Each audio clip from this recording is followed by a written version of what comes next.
It's so wonderful to see everyone here this evening in what I know will be a special treat for each and every one of us. Again, this is a production of the Adith Israel, and I'm going to just give a little bit of background, and then we'll have an opportunity to talk and to discuss. Again, it will be a very special evening, I know, for everybody who's participating. Just to let you know, and I know it was a little bit challenging that we had to change the format from what we had originally intended. Originally, we thought that we would do this as a regular Zoom meeting, which I'm sure that many of you, particularly at this point, are well equipped to engage in. However, we had a good problem, which is that there are about 200 screens that have been registered for this evening. So it's not just necessarily 200 people, but as you know, I'm sure that there are several people who are there on a single screen. It's more than 200 individuals. It's much more than that. And so that was the good problem that we had to deal with. And then we also had to change the link and make sure that that was set for Zoom webinar, which is the format that we are using now. I'll repeat again a little bit later, but if you look at your screen, you'll see at the bottom that says Q&A. That's the way that you will be able to ask questions of our panelists for this evening. So again, it's preferred in this kind of format that you use the Q&A. We may not be able to get to everyone's questions, but we will do our best. And if we need to go a little bit longer, again, that's our pleasure to allow you to do that. I see that people are still coming on as they are connecting with us. But again, I don't want to waste too much time because I know that we are in for a very special treat this evening. I'd like to welcome all of our Adith Israel members who are here, as well as so many others who heard about this evening and about the discussion that we're having and wanted to have the opportunity to participate in doing so. There's a few people that I wanted to acknowledge in terms of putting this presentation together here this evening. The first is Sarah McGoldrick, who is behind the scenes tonight. How did we happen to come upon this? Well, it seems that Sarah and Cindy, who is not here tonight, but her husband Jan, who is, knew each other from many, many years ago. And I got a note from Sarah saying, would you be interested in doing something with this presentation, with this new film, because of the relationship that Sarah and Cindy had? I looked at it and, as they say, I was blown away. I said, absolutely, absolutely. And so that's how we originally came to do this tonight. We also have to thank our staff members at the synagogue, Anna Ginden, who is our program director, and Phil David, who is our executive director. So again, we want to thank all of them for making this evening and working behind the scenes, in front of the scenes, and putting this together. I'd like to introduce our three panelists who are here with us this evening. The first is Manny Drukier, who on the film was a production assistant and who is also one of Manny's daughters. I'd like to introduce as well Jan Jechelek, who is a producer and husband of Cindy, son-in-law of Manny. Again, that's the claim to fame of being part of this production. And also Casey Cox, who is director and producer, and who I imagine is not related to Manny, but has a very interesting connection to how he happened to be participating in the film. So I hope that everyone had an opportunity to watch the film. Again, I found it personally very engaging and so moving. And I think that's why so many people are here with us this evening. So I'd like to begin by calling first on our three panelists, Lori, Jan, and Casey, if they would unmute themselves and allow us to see them, which I think we do now, and to talk about their roles in the film and how it came to be. So, first will be Lori. Hi, thank you so much for inviting me. This is very, very exciting.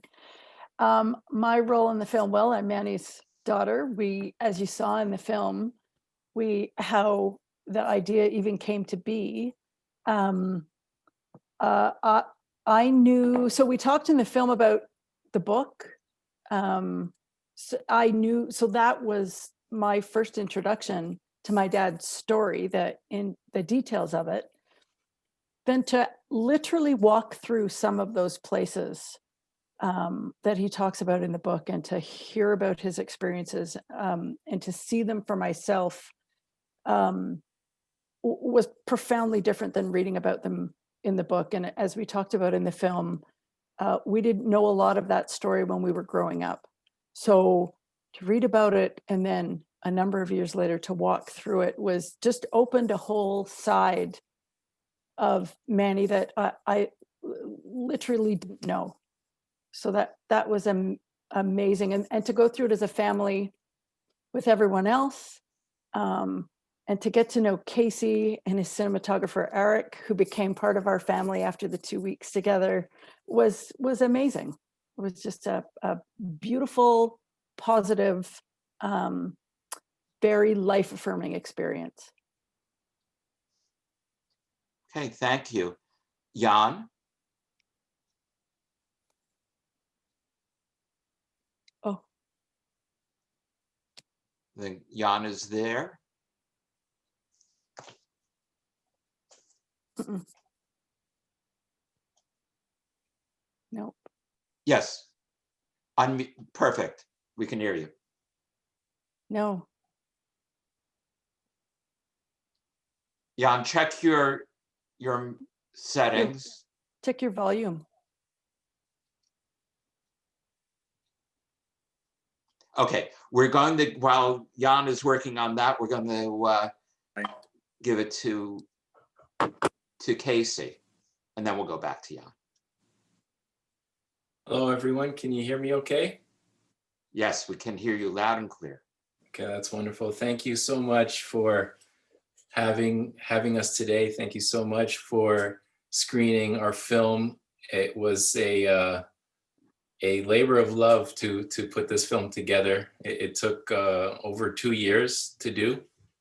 The way it came about, I remember, well, in terms of my involvement, I remember I was traveling at the time. I think I was in Southern California for some film related event, and I get a phone call while I'm down there, and I see the name on the call. It's Cindy, and this was unusual to me because I don't think I've ever gotten a call from Cindy. Jan and I had been colleagues in the past, so there's that connection between Jan and myself. And when I saw Cindy's call on the phone, I was like, okay, this is unusual. Let me answer the call. So I picked up the call, and she said, "Hey, Casey, I'm coming into town with my sister, and we're going to be visiting Toronto and my dad. and he's going to be opening a cigar box with photos that he hadn't really shown any of us yet, photos from the wartime. And I thought it might be an interesting opportunity, maybe something we want to film. And she had known that I was a filmmaker, and the connection between Jan and myself. So she was basically effectively asking me a favor. Can I come and film this for her? And I said, sure. I'll be back in town, in a few days, and I'll come by. And so I got back in town, and I contacted my friend Arek, who is the cinematographer, who's Polish. And we showed up with some cameras, and just like Cindy mentioned, Manny was, brought out this cigar box of old photos, and so he starts opening this box, and he's taking out some photos. Some of them are a bit more benign, where some photos of him just posing, and then the photos start getting a bit more heavy, let's say. And you're seeing, photos of, dead bodies and not so pleasant things. And that's where it sort of started, I remember the expression on Lori's face, particularly. She just gasped, and Cindy too. They were both speechless. I'm filming this thing with Eric, and just trying to keep my composure to what I'm seeing, because you're seeing actual photos. It's not like I'm watching it through a movie. He's pulling out these photos. And, that was sort of the first day. And after that day of filming, there's this, these different, how do I say, events just kind of domino effect that you see in the film, where Manny was he wasn't featured, but the orphanage that he was rescued to was featured in the Smithsonian magazine. And somehow his son Gordon saw the article, did not know Manny was in it, sent the article to his mom, which is Manny's wife, Frida. She spotted Manny in the photo, and this whole chain reaction started, which led to the story. This all happened within 3 days of that filming period. And through all this, Cindy had a bright idea and said, maybe this could possibly be something we could turn into a documentary. And so that was sort of the initial seeds that led to this film. Thank you. Jan, do we have you? Do we hear you? You tell me, is the volume okay now? It's perfect. Okay, fantastic. Actually, this is a great place to start off because exactly, just we had the sort of the seeds or the nucleus for an incredible story. There was already this story developing. And I knew Casey as being an incredible fly on the wall documentarian. He made this short documentary called The Crown about a Chinese Canadian human rights activist, which is, by the way, an excellent film, and I would recommend anyone that can see it to see it. And this was, he exactly did this. There was this event, there was a situation. Casey thought, maybe I should tag along with my camera, and something amazing happened. So I was telling my good friend Joe Wong, who's also an executive producer on the film, about this whole situation. And as you may or may not be aware, but in Canada, there's the Canada Media Fund, which actually helps fund, as they call it, Canadian content, right? And Joe, through NTD Canada, has kind of access to some of that funding. And he said, I think I might have a bit of funding for this, actually. And at that point, by the way, this, if you make documentary films, that this doesn't usually happen, where someone comes to you and says, hey, I've got a bunch of money for you to make a documentary. Usually you're kind of scrounging around trying to find how you're going to do this, right? So suddenly we had an incredible story. We had a director who had a proven track record and was also a good friend and just fit so nicely into the family. And then we had some money to work with, to do it. And Cindy and I, despite being quite busy people thought there's absolutely no way that we cannot do this. You know, and I didn't use this word, Frida uses it in the film, but it was bashert. It was so bashert, you can't even say how much. So that's kind of the genesis, I guess. I think that answers the question, right? Yes, perfectly. Thank you. So just to remind everybody that we'll have the opportunity to take your questions, go to the Q&A at the bottom of your screen and type in your questions, and then I'll be able to ask the question on your behalf. So please do that. I'm sure that everybody here has seen the film, the documentary, and has much to ask and to think about. While people are doing that, I'd like to begin with the first question that I'm going to address to our panelists. And my question is as follows, and you hinted at this a little bit. I'd like to know, how did the production and the coming together of this film change you personally? What did it do for you as part of this process? So maybe we can go in order, or I'll let the three of you decide. Between, again, we have Lori, who's a production assistant and also Manny's daughter, Jan, who's a production producer and husband, and Cindy, and Casey, who's our director and producer. So again, that's my question with which we'll begin. Lori, I can see you really want to start. I was going to say, who wants to go? I can. I have some thoughts. I work in the communications field. So I'm sometimes behind the camera in a much smaller way than Casey is, for sure. So it was so interesting from a professional point of view to be involved in the making of a documentary. And I was production assistant, which meant I carried the clipboard with the release forms and I kept track of paperwork, which is super exciting, but something that I have done before in other contexts. So, but to actually see the filmmakers and look through their eyes at what they're looking for that makes a good visual. We're telling a story, but it also has to look good.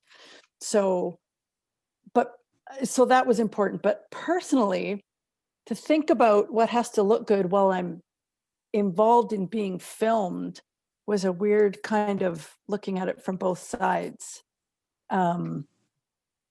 But it was easy to integrate those two things, to be part of it and to watch what was happening. And as the story was unfolding, all I could think was this is going to be an amazing story to tell. This is going to be amazing. This is going to look great. Wow, look at that. Wow, look at those people. Wow, these conversations are amazing. And then, as I mentioned, I got to see my dad from a whole part of his life from a whole other side. So I got a whole new appreciation for what he went through. And the filmmaking was such a great education. And, I already said it, but we gained, a couple of members to our extended family, because you can't spend 2 weeks of intense time like we did and not come to love and appreciate the people you spent that time with.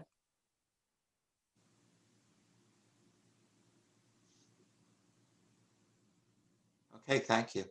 Jan, Casey? Jan, why don't you go ahead? Sure, be happy to. It's kind of a tough question for me, because there were, again, sort of multiple ways, and I really had to think about it. Thank you, Rabbi, for giving me the hint that I got to actually think ahead on this one a little bit. Well, so for starters, this was my first documentary that I've really been a part of in any of this kind of production capacity. And here I was both on the sort of the money side and then also on the production actual side. So this was, it was kind of a dream come true in a way, because I've always wanted to step into that. And here I got to do it with my favorite cast, you could possibly imagine.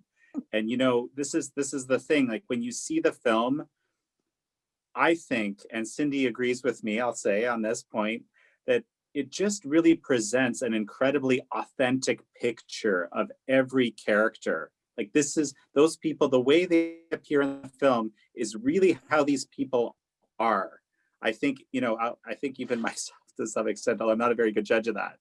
But so I think that is also, I think, a testament to a very good documentarian. So that's that's kind of Casey's huge laurel on all of this. But I realized that you can actually do this.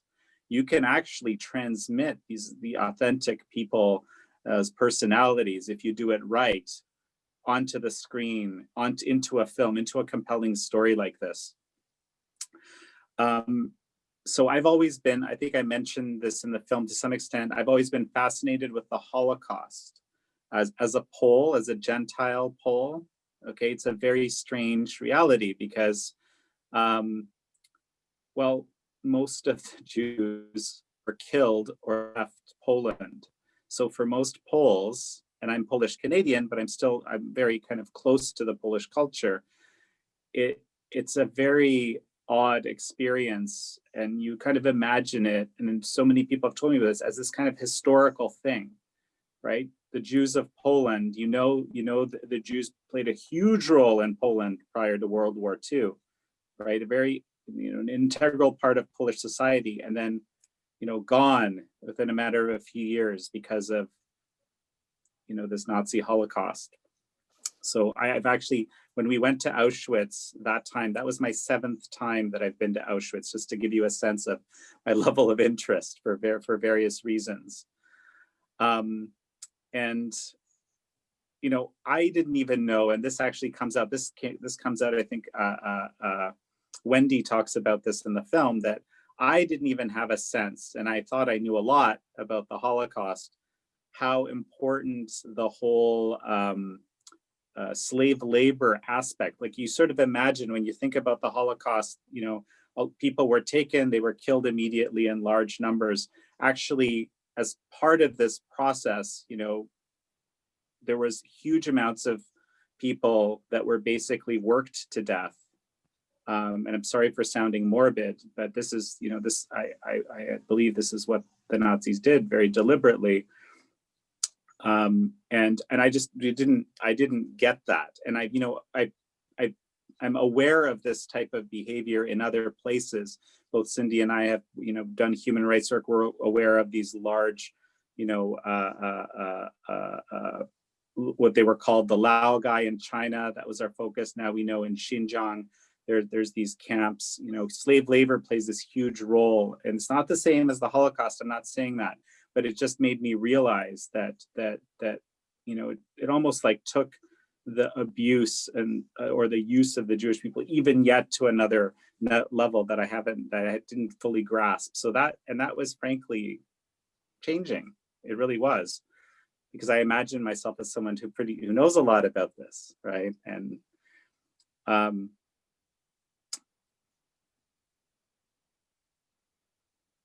actually, I'll mention this too. It was very powerful to be a little bit of the outside observer on this, because this, it was a very family experience. And I think this comes through in the film. And what I mean is the Drukier family, Manny's direct family, discovering, as Laurie said, discovering, physically these realities that they knew previously only either perhaps from talking to Manny a bit, some of them did, or through the book Carved in Stone, which has its own interesting connection to me as well. Now they were kind of discovering this and, feeling the emotion, as you see Laurie talk about in the film. And this, this happened to multiple people. This wasn't just one person. So it was really kind of I think not just for you, Casey, but for me, even who knew the family quite well, a real kind of, getting much deeper into the Drukier family. And that was an incredible part of the experience. Thank you. Casey? For myself, similar to Jan, there were, I'd say, multiple multiple ways that I changed throughout the process of making this film. The first, I would say, my sort of understanding of the Holocaust and what took place. You know, growing up in grade school, we all read the diary of Anne Frank. And I remember that being, you know, as a youngster, my first, you know, point of contact with this particular event in history. And so, you know, at that point, it was something that was, I'd say, very, you know, sort of analytical understanding of what happened. You know, you're reading it in a book, you're learning it, you know, in school. But going on this trip with the family, it was about 7 days in Poland and then 8 days in Germany. So a total of a 15-day trip, the initial filming. And on day 7, we went to Auschwitz. And when I got there, the whole place had this sort of presence to it. Like it had a sort of, like this sort of lingering feeling that was almost tangible of like this just tragedy and just a sort of, I don't have the words for it. And, you know, so at that point, you know, by the end of the day, oh my gosh, I was exhausted emotionally. I was exhausted mentally. I was, it was a lot to kind of process. I had never been to Auschwitz before. This was my first experience there. And, you know, after this trip, or, you know, through the making of this film, I was able to understand, at least from, you know, my own self, I was able to kind of have an emotional experience to the Holocaust. Obviously, I didn't live through it, but, you know, going through Auschwitz with the family, hearing their stories, the course of making this film, you know, that was one aspect that I changed. The other one I would say is, you know, Manny's attitude, his personality. I actually learned a lot from this gentleman through making this film and spending all this time with him. You know, I'd say that for that period of time, he was like you know, almost like a bit of a mentor to me. The way he approached things, the way he processed, you know, his life experience, his attitude of optimism and that, you know, nothing can really stand in your way, and it's not your, you know, what you've experienced that makes you who you are, but you know, how you choose to approach that experience. And so you're not a victim to you know, not to say that, you know, not to discount what he experienced, but he, you know, his attitude really showed me, wow, you know, someone like this can really, you know, what he went through, what do I have to complain about in life if he can still go through life, you know, in the way that he does. And I've carried that with me since the process of making this film. You know, you know, if there's situations or things that I may find difficult, you know, I'll say to myself, well, you know, it could be a lot worse, Casey, and, you know, you just need to push through this and get through this.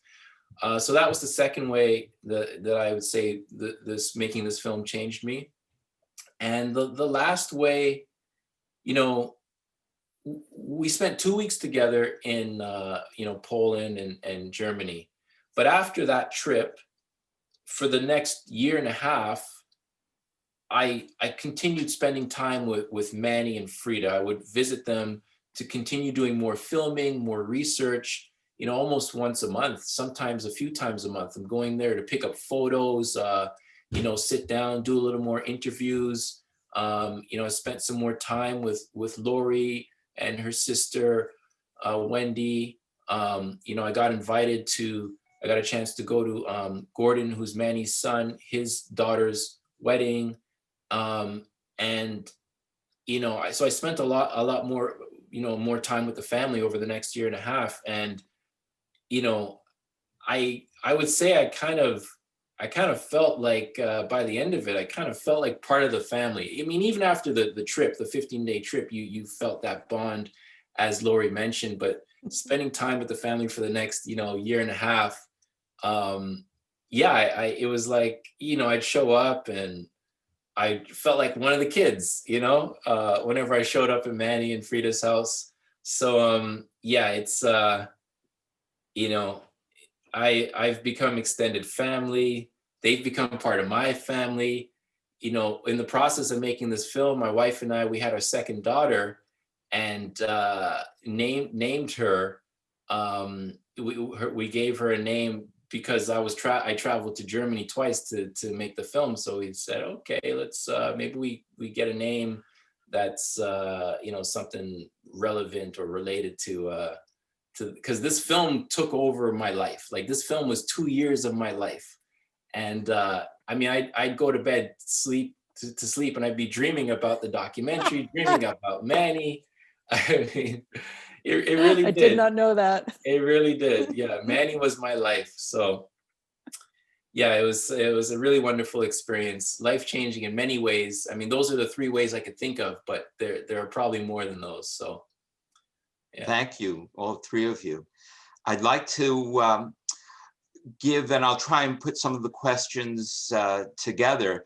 We've had several who have asked questions. And Lori, I'd like to begin with you, because I think there's a lot of interest, you as one of Manny and Frida's children, about this experience.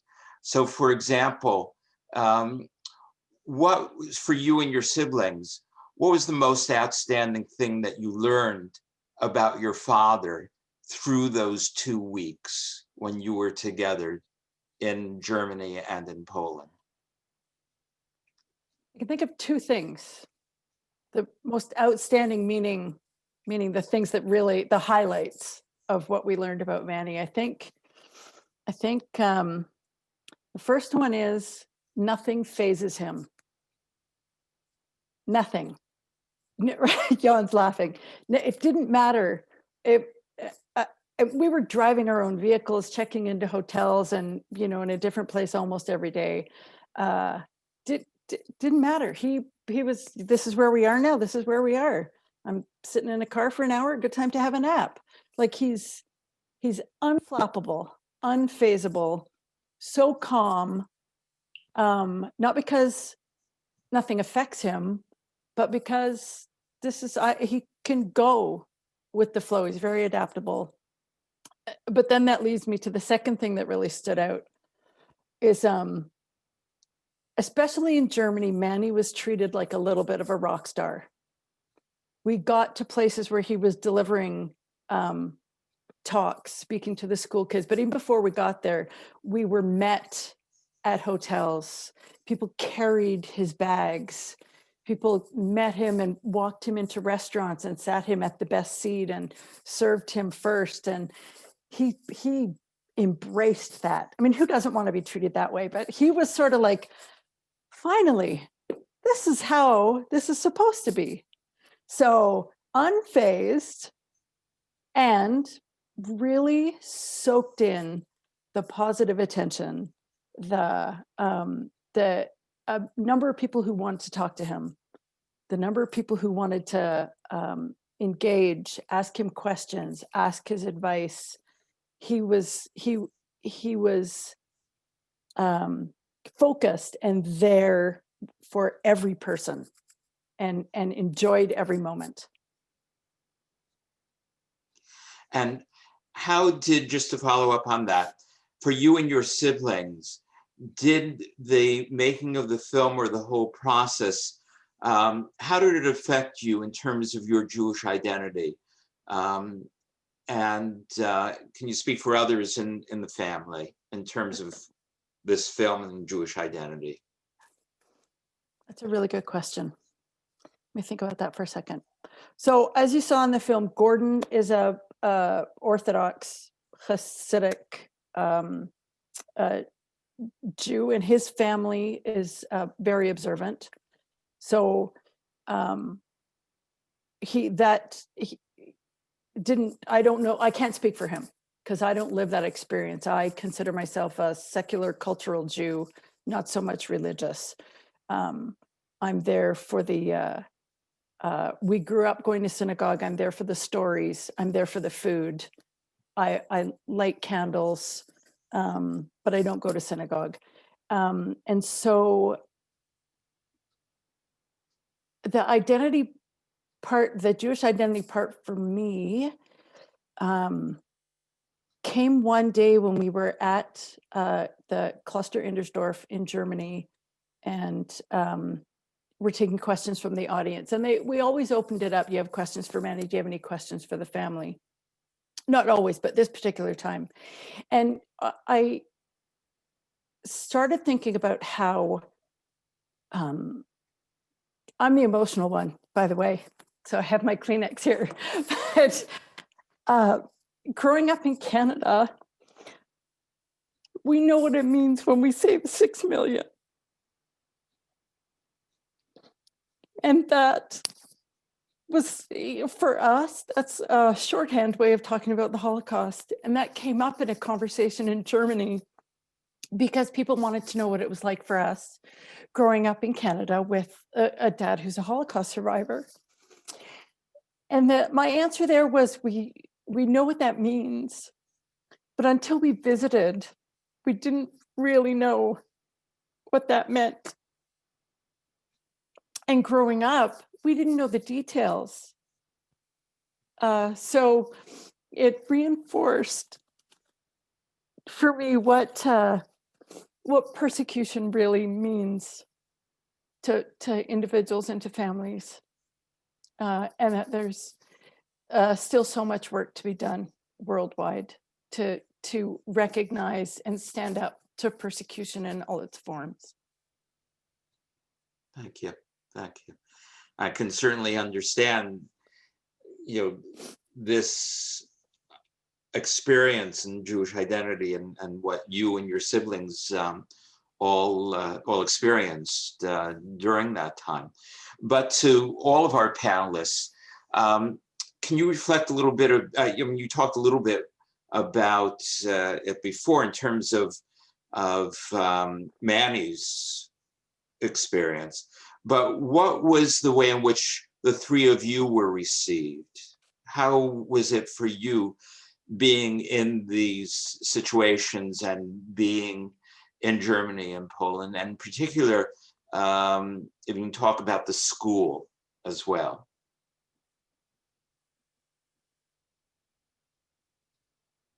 I can go ahead here. You guys go.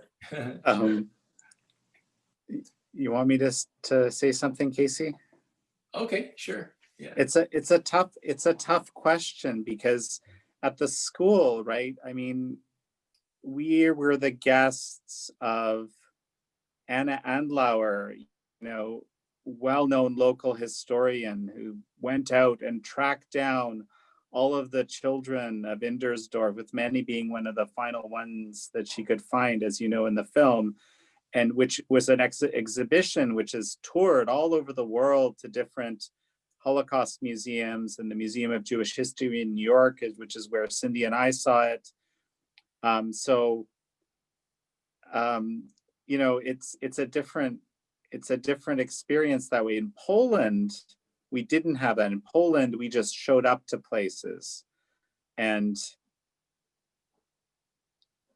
I think we had a pretty easy time at discovering those places, but it was different because it wasn't expected, right? Like, for example, you see that moment where we actually see Manny's home in Kielce, right? And it's actually that fruit market, and there's a guy back there, and he's like, "Hey, I used to live here," and the guy's like, "Okay, that's interesting,"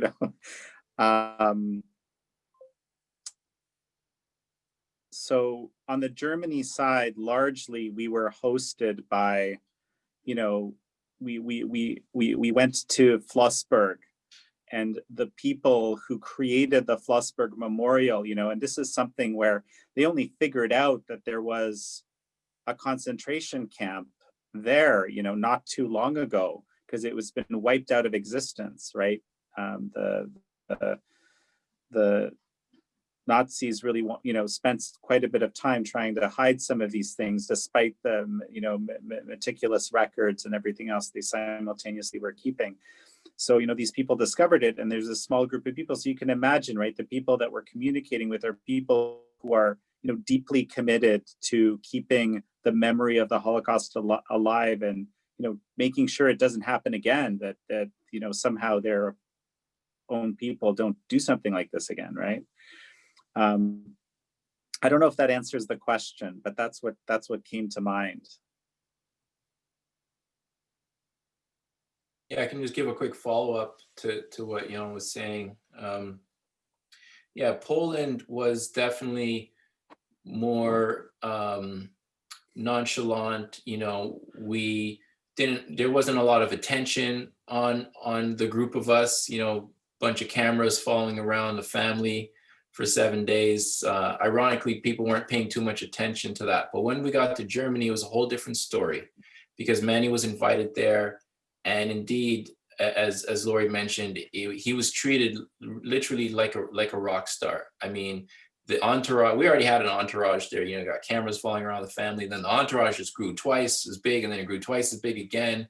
And the folks in Germany were really, happy to receive and hear from Manny and to have him there. And their line of work is Holocaust history, and where the process of filmmaking for me, Jan mentioned, I like to do, I enjoy making observational style films, kind of, almost like fly on the wall, not being too intrusive and trying to, say, manipulate or, just trying as much as possible to allow authenticity to come through on camera. So I was a bit sort of, I was, how do I say, I was very removed from the process in the first, 8 or 9 days. But somewhere when we got to Germany and we got to the school, where you see at the end and the whole bunch of kids coming in, there were school buses of kids filling up this auditorium. And I remember walking into the auditorium and seeing all these kids filling up the seats. And then when Manny hit the stage, they brought out flowers, they brought out, all sorts of gifts and treats for him. And the kids were so genuine. It wasn't anything like their teacher said, you got to do this. It was coming from their heart.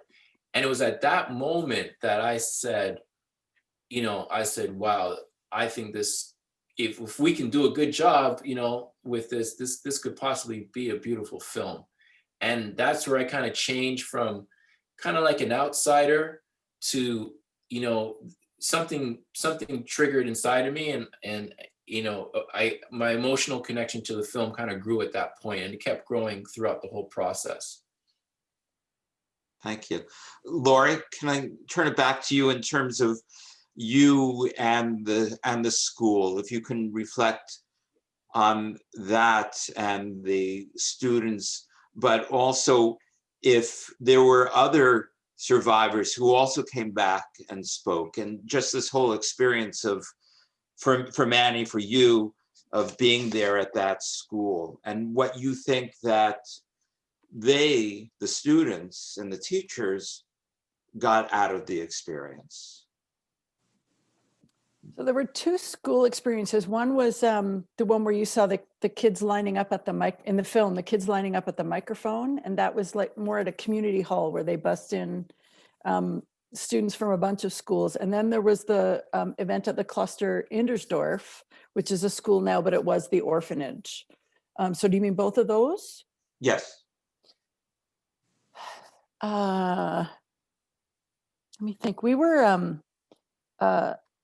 surprised and amazed at some of the questions from the kids.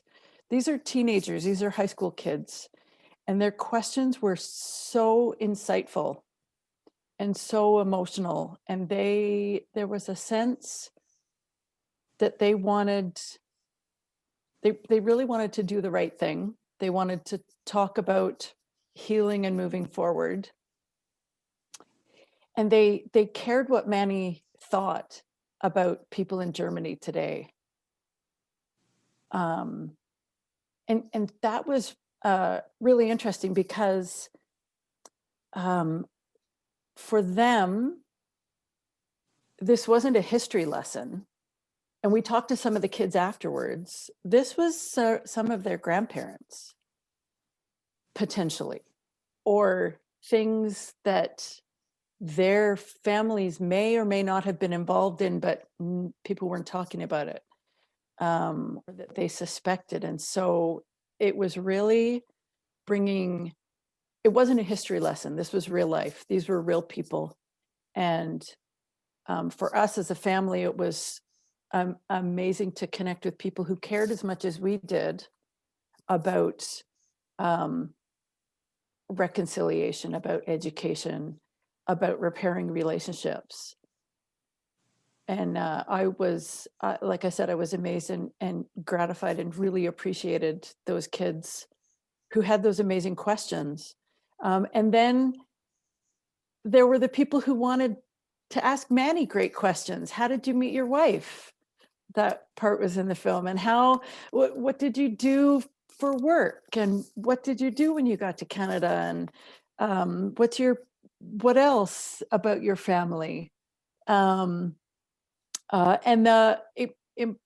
the personal stuff and combined with the education was amazing, illuminating, and very gratifying. Thank you.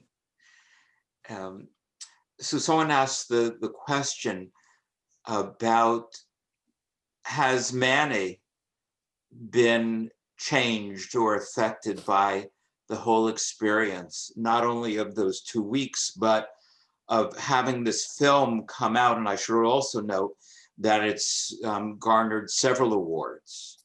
Has it changed him at all, and Frida? Any You know of what they look like on film now? More than they would have before. Did it change them? I think it's covered in one of the follow-up interviews with Frida in the film, that she got to see this other side. She learned more. Did it change Manny? Manny's hard to read. Like I said, he's unflappable. Nothing phases him. So aside from what took us so long to make a movie, of course I'm worthy of a movie. I'm gonna have to think about that. Come back to me. What do you guys think? I don't know. Well, and Casey, you've seen him. You guys have both seen him before COVID when we were, but I don't live in Toronto anymore. I'm near Calgary. So I was getting to Toronto once a year or so in person. You guys may have seen them more often. It's a tough one. It's a tough one. I have a quick thought if you want. Yeah. There's a moment of change that's actually happens in the film. We kind of gloss over it, but initially, when Anna invites Manny, he's, I don't think so. Which is such a Mannyism, right? That Manny has all these Mannyisms, right? It's like, I don't think so. And then he walks away, right? With a shrug. Lori's laughing. Yeah, exactly. And then Frida explains, but then he thought about it, and he has this moment, like, you can't, I at least, I'm not aware of the process that happens. You kind of get the feeling from him, like he is on top of everything. He's super clear. He knows what he's knows what he's going to do any given moment, so on and so forth, right? He projects that. And I think it's true to some extent too. Yet there was this kind of transformation, and he realized that this is actually a good idea.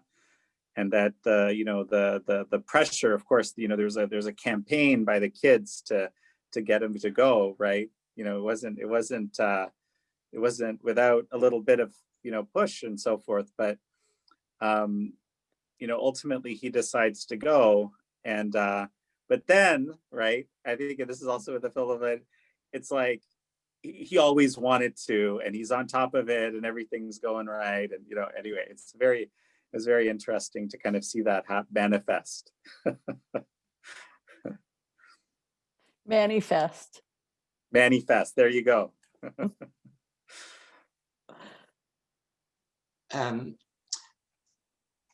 Someone had asked the question, interesting one, in terms of anti-Semitism, not only in terms of your being there in Germany and Poland, and obviously knowing the history and having physically been there and lived what had happened to Manny, but also to the Jewish people there. Your reflections about anti-Semitism there at this point, if you experienced any, but also the anti-Semitism that we see around the world, wherever we happen to be.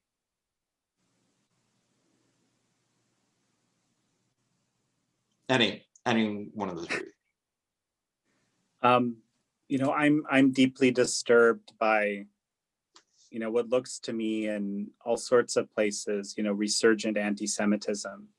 It frankly wasn't something that I really expected. There's also like, in New York, for example, where I spent a lot of time, there's been a rise in attacks against Jews. If you go to Crown Heights, you talk to some Gordon's kids live out there.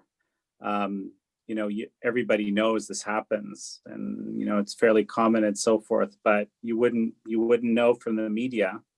They don't like to cover that stuff for some reason. It's one of these things. Like, something that comes out in the film is that I think it's actually, I don't know if this is in the film. I think this was actually cut from the film, and it's in one of the sections. But Laurie, you'll remember this, right? When we were talking with the kids after that big presentation, and there was the purple-haired girl. I just reference her because she's very distinct. There was a girl that was telling us about how, her grandfather was in a camp, and he wasn't an inmate, kind of thing, like crazy stuff like that. And she's trying to come to terms with this. This purple-haired girl, I'm sorry to sort of typecast her that way, I remember her that way. She's very distinctive. She says that she's encountered people that said the Holocaust never happened, and she would challenge them. And that's where Laurie, I think, and Wendy say, yes, this is what you need to do. You need to say something when people do that, right? We have to tell the truth, be truth tellers.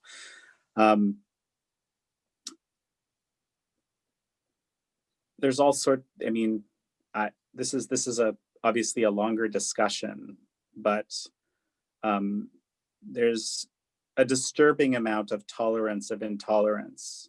And this, I'm obviously close to this, for example, seeing what's happening in New York. I don't know what the situation is in Toronto and in other places, but I know that there's kind of largely a kind of a blackout about this information, which, again, I hope our film is able to stand as in sharp juxtaposition to this, and and be able to tell the truth.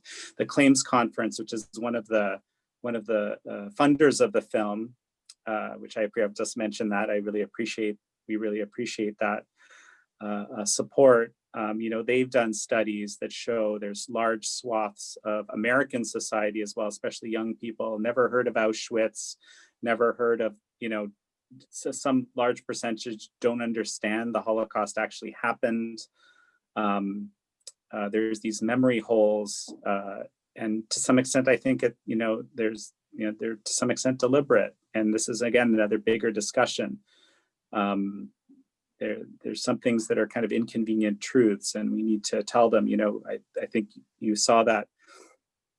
For example, Cindy is going out and telling the truth of the, what they call a slow genocide of the Falun Gong practitioners, this whole murder for organs business and everything else. These are important things that the world needs to know.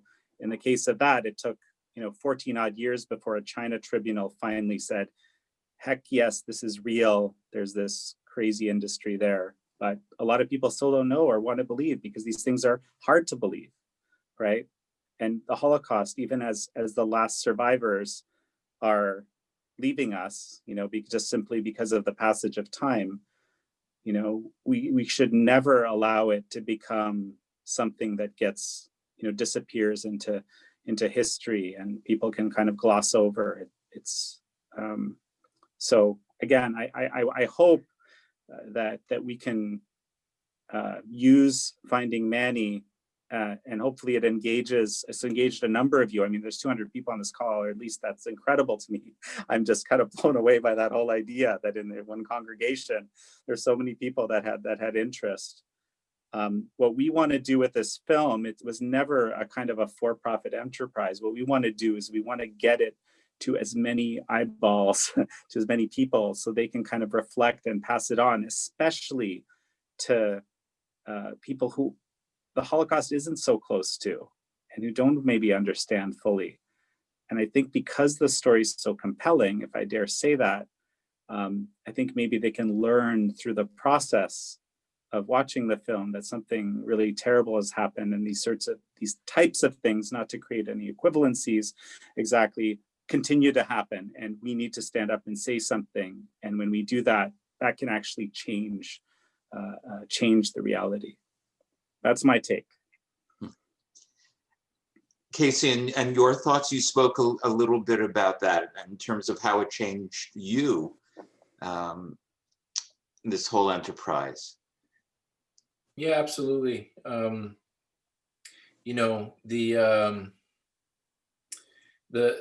Early on, so after we did the trip in Poland and Germany, there was I think around that time, because the process of making this film was about a 2-year process. And there was a recent claims conference study that just came out that was quite alarming and showed, a large percentage of young people in the United States, not really having any understanding of this particular, significant event in history, the Holocaust, that is. And so early on in the making of the film, we took a trip to the Museum of Jewish Heritage in New York City, and part of their work is to make sure that that this isn't forgotten, in the minds of people. And very early on, this became, very early on, this was our goal of the film. Jan mentioned this, this wasn't not a for-profit sort of endeavor. And right from the initial stages, we wanted to get this film in front of, as many young people and students as possible. And I just want to give a quick thank you to the folks who contributed, who had made some donations to this film in the early stages, and we, and our promise to them is to get this film into schools as far and wide as possible. So if there's anyone here on this Q&A right now that can help us, get this film out even further, please get into contact with us, because this is why we, not initially why we made the film, but it became our why we're making the film. So maybe a follow-up. I know there's a few people who had asked that if they weren't able to see the film, how do people have that opportunity to see it at this point? You want me to answer that? You want to get that, Jan? Well, at the moment, okay, the film is available at the Alexandria Film Festival. And I believe it's there through, do you remember, Casey, when the final day is? Can you double check that? Yeah, I'll double check while you're. But so the way we've started on this film festival circuit, and actually it's kind of unusual because usually these film festivals, you physically go, there's this great premiere. We're missing that this time because of coronavirus, right? But the effect of it is that we're kind of having these on-demand kind of time periods. Now this is the fourth one. There's going to be a fifth one that opens up next month, or at the end of the month. Yeah. So you can always go to findingmanny.com, and all the newest information about when it will be playing, where it will be playing, how to get tickets is always there. That's kind of home base for us. There's also a Facebook page, you can look it up if you wanna like the Facebook page and sort of give it a little bit more prominence. That would be great. But as we speak, if you have relatives or friends or anyone you would like to get them to see the film, perhaps, Rabbi, I don't know, perhaps we could send a link around. Sarah just put it in the chat box, I believe. Wonderful. Again, it's very easy. It's findingmanny.com. Yeah.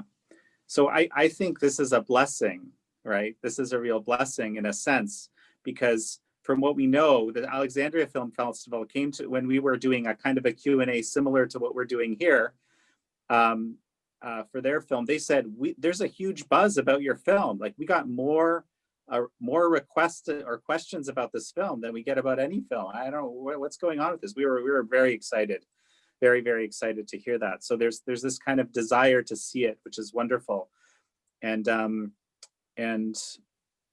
we're going to try to keep placing it at these festivals, of course, whoever will take it. What's really curious to me is that I was expecting a lot more Jewish film festivals would want to take it.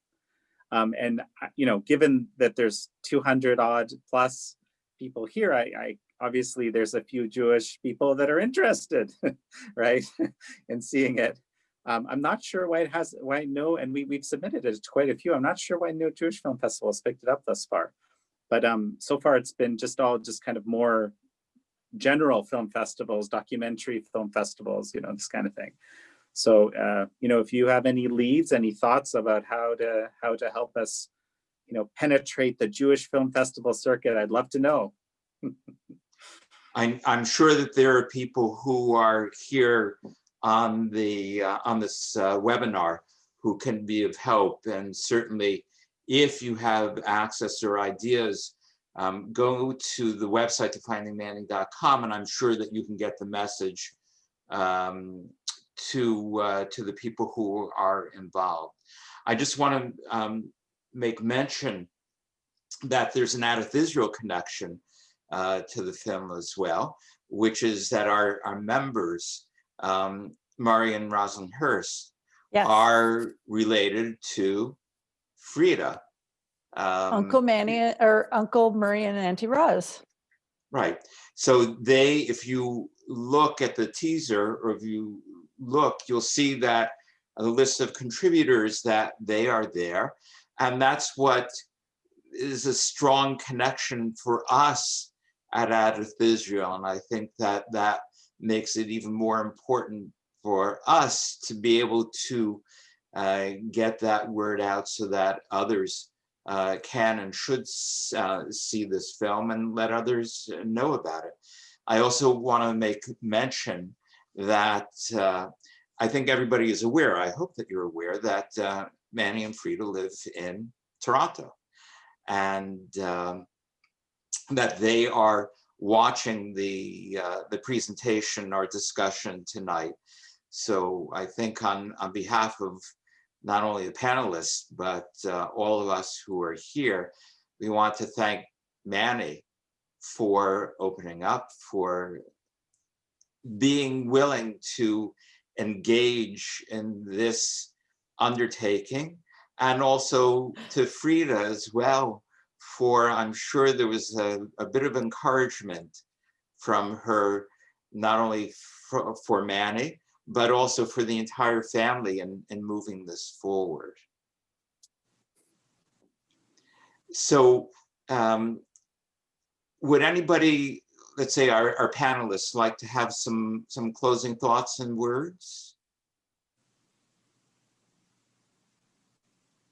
My youngest daughter is crying in the background, so it might not make for the best sound quality. So I'll defer on this one.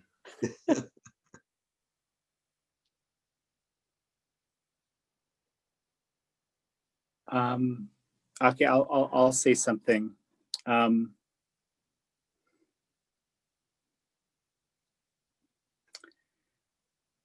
It's very, I guess this is the maybe unfortunate way to put it. It's very easy to forget, right? We say never forget. We say never again. That hasn't been the history of the world subsequent to World War II ending at all. And, you know, there's very deliberate efforts to basically, you know, disappear these really important, you know, elements of history. I mean, the Holocaust is perhaps the most documented genocide in history. And even the Holocaust, you know, again, based on these claim conference studies, which I trust, is being forgotten, right? So I guess I'll encourage everybody to not take for granted that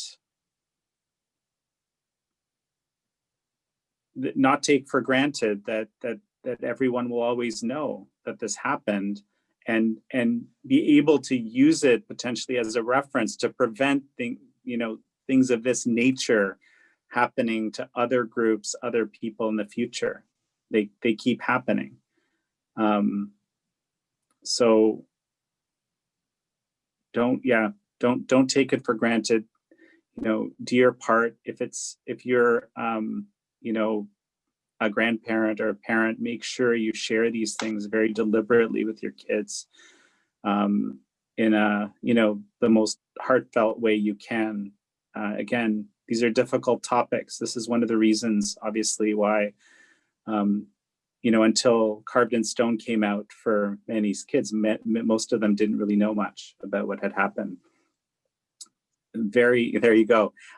By the way, the book is where the book was very important to me personally, because it also kind of, you know, it helped Cindy and I get to know each other. There's a whole story behind that, but the book is powerful. Don't take it for granted. It takes effort. It takes work. You know, maybe finding Manny can be a small part of that, to keep the memory of these horrible realities alive, to make sure that they don't keep happening. I think our humanity depends on it. Not to sound overly morose, but that is my final word here. Lori? So we had a question about where the book is available. You'd have to check Amazon. It's a University of Toronto Press book. If they get enough requests, I don't know actually how many copies are available in the world, but maybe hit up University of Toronto Press and they'll do another print run. But check Amazon, and actually check libraries, particularly libraries connected to Jewish institutions and schools and synagogues. I want to add to what Jan said about not forgetting. Yes, the Holocaust is a difficult and important subject. And we do need to remind people that persecution and oppression happens around the world, and to add to that, speak to your families, if you still have elders in your family, get their stories, whether or not they're survivors or no survivors. Everybody came from somewhere. The thing that was amazing for our family was not just that this is a Holocaust survival story, this is a family story. And it was amazing to spend 2 weeks in this very intense, or just over 2 weeks in this very intense environment, in vehicles and hotel rooms, and to have this really intense time together. And so one of the best things that came out of it was hearing more stories than could have possibly made it into the movie or were in the book. So talk to your families, talk to the elders, talk to your kids, share those stories, and make sure that they carry on. Not everybody is lucky enough to have a Casey to film for you, but it's so easy to take pictures and movies nowadays with these computers we all carry in our pockets. Leave messages, film moments, and share them with family so that we have them and that you have them. Again, we'd like to thank the three of you for being with us tonight, Laura, Jan, and Casey, hearing about your experiences, about the roles that each one of you played, and bring this film into a reality, and making it something that we hope will have a much deeper impact for all of those who see it, and will learn and think about what has happened, and to ensure that, as we know, that it will not happen again. So again, our thanks to the three of you. Please thank Frida and Manny for what they did to make this possible, and for being with us this evening. And again, you can go to findingmanny.com to see other places that will be showing the film, so that you will be able to do so. Somebody had also asked about submitting it to the Jewish Film Festival. I hope that that's something that you'll be able to do, because we have our own star in our midst, and his story needs to be known, particularly here in his hometown. So again, our deepest, deepest thanks to the three of you, and we hope that everybody stays safe and is staying well. Good night. Thank you so much. It's been lovely. It's been so nice. It's been an honor. Thank you so much. Thank you so much, Rabbi Seed. We appreciate it. This has been an honor. And an honor for each of us as well. Thank you.